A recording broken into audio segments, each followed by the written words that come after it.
discuss this, let's bring in Ryan McBeth, an open source intelligence analyst, along with Mimosa Jones Tunney, president and founder of the Schoolhouse. Welcome to you both. I'm really interested in digging in on this subject. Ryan, so I want to start with you. You know, it looks like we've started letting machines really do the thinking for us. So looking ahead, where do you think this reliance on AI could take the next generation in 5 and 10 years and beyond? Well, I think that it can do two things here. The first is that it can make people incredibly more efficient. You know, calculators didn't make us bad at math, but they did make mental math rare and in a lot of ways unneeded, right? Because you always have that phone that you can do math on. But I tell you this, if you outsource your push-ups, you don't get stronger, right? So if you outsource your thinking, you don't get smarter either. And there is a difference in using AI as a tool and using it as a crutch.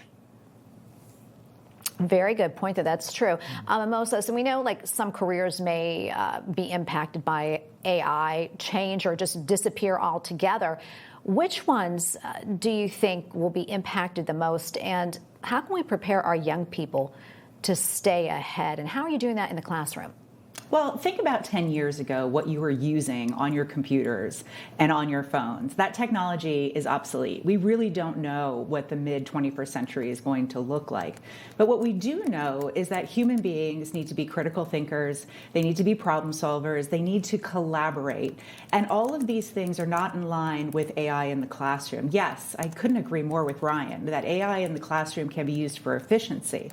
But in terms of collaboration, in terms of connective tissue, we are constantly seeing this cognitive outsourcing where children are not able to make those connections because they are on a screen, which is a two-dimensional experience, versus being with an educator. And this really then becomes a sort of anti-educator movement, right? We saw this with Google and Chromebooks years ago. Our scores are as dismal as they've ever been. It does not seem technology is being used in a responsible way. And I'm not an AR alarmist, but I am a child-first educator. And when you are a pedagogical science, you know that you can't show me a single study that says being on a screen from 0 to 12 years old is a good idea. Right, I'm going to go to you, but as this question came to the top of my mind, I've got to ask Mimosa about this. Do we have any metrics so far to kind of see how this does or has been impacting our children's intelligence? We don't have a metric yet because this is all new in classrooms, and that's it's just another thing that really bothers pedagogical scientists, right? We barely understand AI ourselves, and yet we're throwing it into the classroom. What we do know is that 83% of schools, elementary schools in the United States, have some sort of device. We do know that in very young children, only 4% retain what they see on a screen. And so we're moving into this place where we are putting lots of technology into classrooms, also without even asking the educators as to whether or not this is going to be helpful to them. They are already overspent day in and day out. We can see that in our test scores through NAEP. We can see that in the mental illness in our schools. And now we're adding yet another thing that isn't being implemented thoughtfully. Ryan, I ask you this, with technology moving so fast, really at lightning speed, how can we and how do we make the most of this era of instant information, which can be actually great in some ways, but do it without losing our ability to be critical thinkers? So a lot of it is exercise, right? Why do you go to the gym? You don't tend to encounter truck tires when you're out in the walking around on the street, right? You never have to flip truck tires, but you do that to build strength. So friction, in the same way that working out at the gym tears your muscles and builds strength, friction builds intelligence.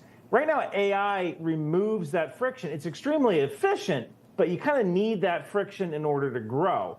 So I think that you might have to have some classes where you actually have to use critical thinking and others where you can use an AI assistant. Because I can tell you this, if we don't teach our children how to use AI or how to use AI responsibly, I guarantee you that adversaries in other countries are not going to have that restriction. And AI certainly does make you a faster, more efficient learner, but growth isn't necessarily efficient. Yeah, so you don't know this, but Mimosa's sitting here next to me, and as soon as you said that, she's like, So I'm going to get her to jump in and kind of respond to what you just said. Well, the response is, I often ask people, have you ever read the book that comes with your iPhone? And the answer is no. All of our intelligence is intuitive. We don't know today in an elementary school what is going to be useful 5 or 10 years from now. So we can't actually teach AI. We can teach using AI responsibly. We can use AI in terms of memorization, maybe some grammar, maybe some math, but that is in no way should be at the forefront of, I know we have this sort of fear about China, coming in and taking over with regard to AI.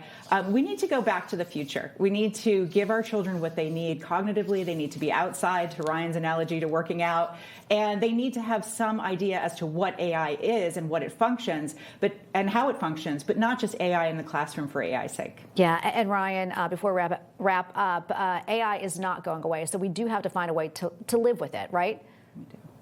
Absolutely.